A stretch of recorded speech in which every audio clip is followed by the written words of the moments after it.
Championship playoff time. We've got Watford home and away. Away first. Nothing else to get you caught up on. So let's get straight into this. Right then, away from home first. 3rd v 6th. 11 points separate us, and we did take 4 points from them last year. This year. They want me to pay Luke and Betty over Sam Stubbs and then swap Stubbs for Dunkley. I did check. Dunkley does still have a 100% tackle record. I realistically don't feel the need to change anyone in this first 11. Obviously, Josh Key's still injured. Stubbs and Dunkley with a 7.2 and a 7.4 for the season, and Betty on a 7.1. None of them really performing poorly. Arroyo did do very well on that right-hand side, so we'll continue with him there. No changes at all. Straight into this, because it could be a 3-game episode. In terms of episode length, 3 efficient 1-0 victories will do me fine, but I get the sense it's not going to be quite so straightforward. One of their strikers does have the highest minutes per goal ratio. Lowest minutes per goal ratio, I suppose it would be.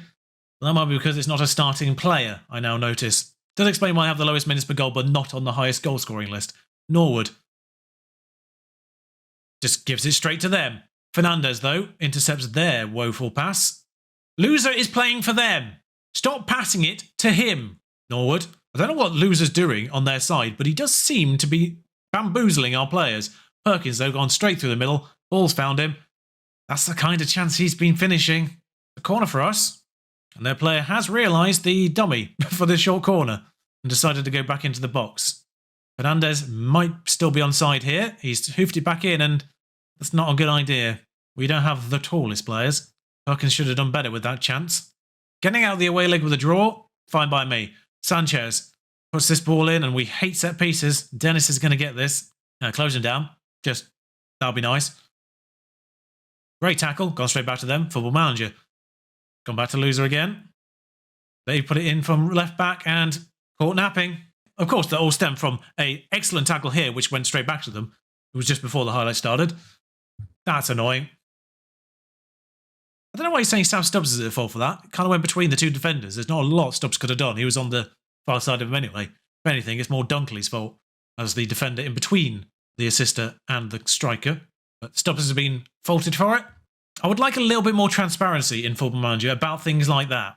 If they've made a mistake, make it clear what the mistake was, because Stubbs was not at fault for that. Although I am now regretting not playing Mbete. Fernandez on a corner. Their man stayed out this time, and that's allowed Perkins to get in.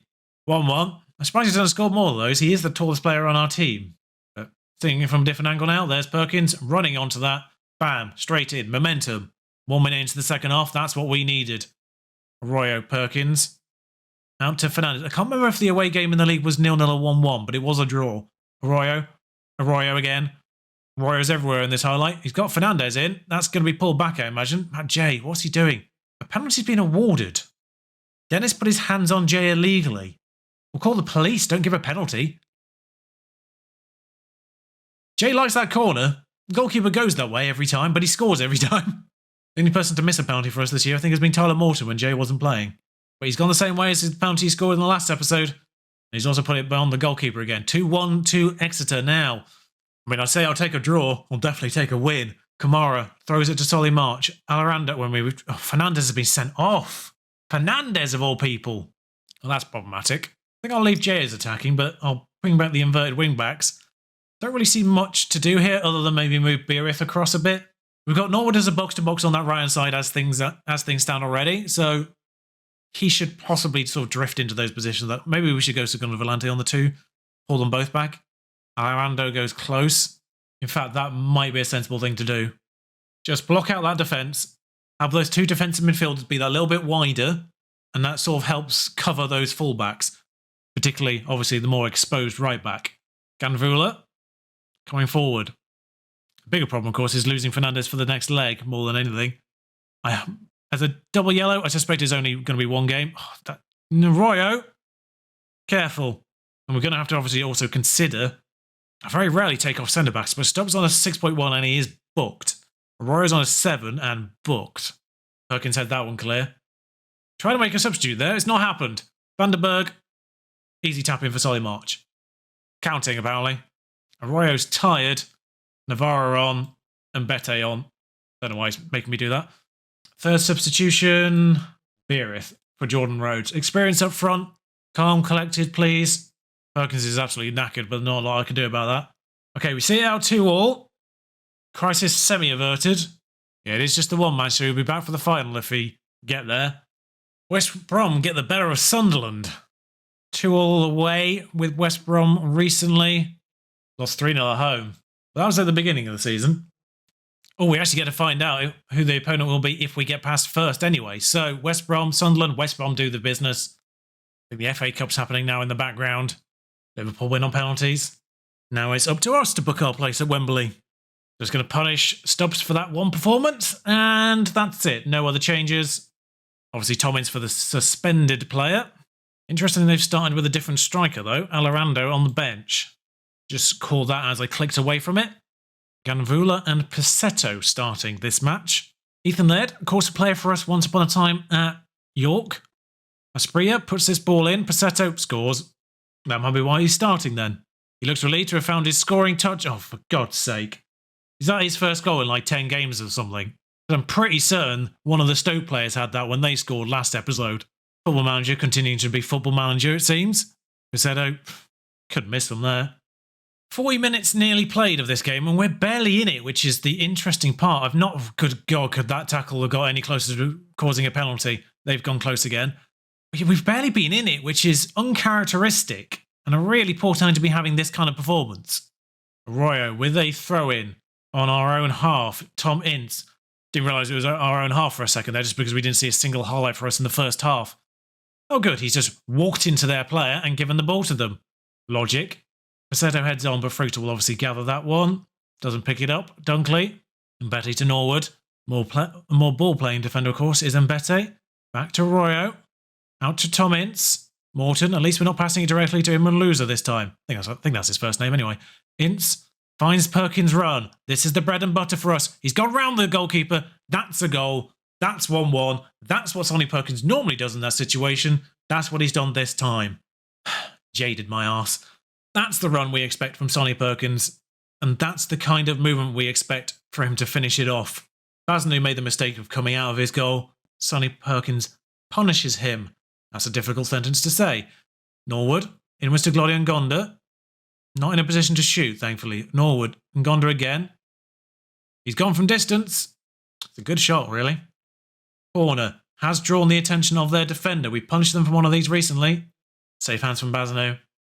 We're getting into this game now. Tom Ince, momentum shifting. Beerith, back to Morton. Jay does get to that. I was concerned he wasn't gonna. Tom Ince is not going to get to that one, though. But Bazanu's hoofed it only as far as Glodion Gonda. Play Tom Ince in. He's going to go from distance. Some dogs over there are very happy with that goal. Don't know if you can hear them. I am baffled by it, though, because Beerith had all the time in the world just to lay it out to Tom Ince, and then he just slides it under Bazanu somehow from outside the box. And we take a deserved lead in this game now, actually. Momentum has well and truly shifted. Pissetto, which means, of course, they're about to equalise. Loser, Sanchez, doesn't get it through Dunkley. With the assistant manager continuously asking me to take out Dunkley, I question his judgment. Norwood, Jay, Tom Ince is going to be played in him, and when he's missed it, how has he got that in the goal? Someone's been injured. Someone's been injured in that build-up. It's a fantastic goal, but Loser's tackled someone and he's injured someone. I didn't see who it was, but I read it in the text. It was a result of Loser's challenge. Who's been injured? Sonny Perkins was sort of stationary at the beginning of this highlight, so I'm worried it's Sonny Perkins. But he has continued and he has run into that box. It was Perkins. Not going to risk it at all. Archie Collins is on the bench. Archie Collins will come on. Sanchez to whip this ball in. Dunkley clears. Tom Ince reacts eventually, but reacts nonetheless. He's got players on this side. What is Beerith doing? Why is he headed it back to him? Chest it down and hold it up for yourself. Or this way for the runners on this side of you. Awareness not really there from Beerith. Okay, just be sensible with this, guys. It's back in our own half. Just be sensible. Royo. Ince. Perkins is still not off this pitch for some reason. Mbete. Perkins. Arroyo. I mean, he seems to be okay. Jay. Morton. And Gonda, if he's onside, scores. He's run off with arms down. Right, Collins on. Not risking that one any further than we have to. Then it's just simply going to be a case of whoever's the most tired going forward. Not changing a thing. 5 minutes to go. I'm bringing Sule and Rhodes on, just because I'm concerned by Morton and, well, Berith's fitness in general. But 3-1. To Wembley we go, which is the minimum I wanted here, actually. Once you get the playoffs, the payday of Wembley, 3 weeks for Sonny Perkins, he's out. Tom Ince was fantastic. I'm going to play him in the final. Oh, and Betty's out. West Brom are favourites. How considerate from Zemo Navarro there to postpone his retirement, which was going to be today, the day of the playoff final, for another week or so. Berith appears to have taken a knock in the interim, so I don't know whether or not to start him here. I'm actually going to start Carl McHugh in the halfback role. Fruitful in goal, Ngonda, Stubbs, Dunkley, Arroyo, McHugh in the halfback. Sorry, Jurgen, I'm going to have to play Morton as the central midfielder. Norwood alongside him, Jay and Ince. Got to reward his 2 goals there, and Berith, I might have to risk. So 2 enforced changes, although I was tempted to bring Stubbs in anyway. So it's Patrick Vieira's West Brom. And we've scored immediately. Berith from a corner. West Brom might have custom kits, by the way. These are still the custom kits from the Newcastle save. I will be redoing them if we're to get promoted, along with ours, because obviously we've been in the same kit for 3 years in-game. We're due a change as well. Go Jack for West Brom. Hooks it across and Gonda's there to head clear, but only as far as Furlong. Into, I think that's Teddy Jenks, a fan favourite in our circles. Grant, oh, that's got through to Bowler. Josh Bowler, of course, formerly of York as well. We had him then, but it won't count. It's still 1-0. He's not offside. But I'm going to put that down to animation error rather than just being wrong, because it's Wembley. There's definitely VAR here. Ngonda, Jay, Norwood, to McHugh on the edge. Ngonda again. Can he get this ball? Oh, it's Tom Ince in all of the space. Can't keep his header down. And probably should have gone near post. Bursic with a hoof up the pitch. Dunkley not being beaten there. Morton, Norwood. Matt Jay's going to get on the end of this. A lovely ball to Matt Jay. Actually just dinked over the top. Jay. Fantastic ball in. There's something happened in the middle there. It felt like it was massively delayed, the animation. But a penalty has been given. I don't know what just happened. I need to see that one in the edit. Jay.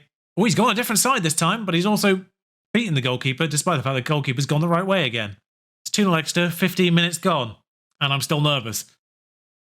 Matt Jay has a habit of... I mean, the goalkeepers have a habit of going the right way, but Matt Jay's habit of getting it under them regardless. I'll take it.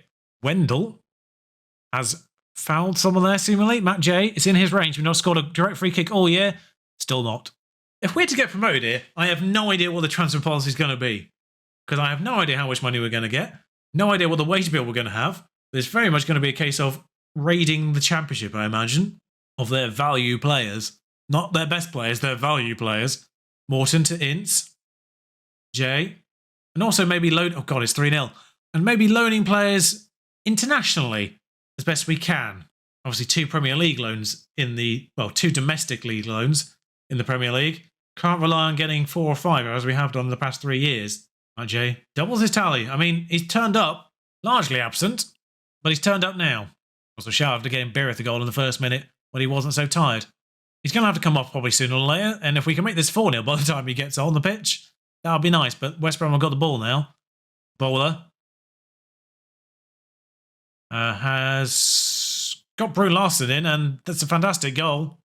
Counting. 3-1. Don't appreciate that one quite so much. Bowler with the assist, though, so nice to see him do something, just from a historical point of view. Although I think, if I remember rightly, he was woeful for me 2 years ago. In real life, not in-game. Well, in real life, in-game. FM 20. Brutal. Hoofs it forward. Arroyo. Might have had him on FM 19 as well. Don't remember him being that good then either. Ince. In Mr. Arroyo. I mean, obviously his potential's come down if he's playing at West Brom in the Championship. But Arroyo again. Ince. Has been fouled again. Wendell has been very, very wayward in his tackling. Jay's gone the same side as he did before, and the goalkeeper's gone the right way again, and Jay's got it past him again. Jay, very predictable, but still very good at penalties. And a hat-trick. Berith will come off the second he dips down into a deep red heart. I've got a corner. Don't like this. Been headed clear, but only as far as Bruce Larson again. Jinx, I don't know what position to put a player on corners for to get that ball when that happens. Dunkley, nice interception there. But we've only hoofed it as far as Wendell again. Go Jack. Not really sure what the defender was doing in terms of keeping track of him there. That genuinely looked like Dunkley headed that over his own bar. Norwood. Beereth at the back post. Should have scored, really. And here's a goal kick, not a free kick. Was onside from the free kick for a change. Beereth's fitness is surprisingly holding on. Just goes as I said that. Jordan Rhodes on. Fernandez on. Josh Key is good for some minutes. Josh Key on. He was good for 45, which is why I didn't start him. I mean, 2 penalties obviously skewing the XG somewhat, but 14 shots, 6 on target, 3 XG total, 4-1. It's just set in, I'm a Premier League team. How are we going to survive? We're 151 for the Championship. And it's genuinely the first time I've done League 2, League 1, Championship back to back to back. I've always spent 2 years in the Championship.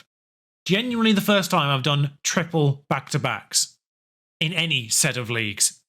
I've either always got stuck in the Vanarama or League 2 for a year, or I've got stuck in the Championship if I've started lower than the Vanarama course, which is usually fine because I'm usually way outclassed in the Championship to begin with.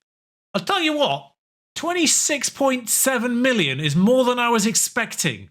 My wage bill was what, 91 grand this year? So that's still hilariously about 10 million a year, which is still about a third of what Southampton were paying in the Championship.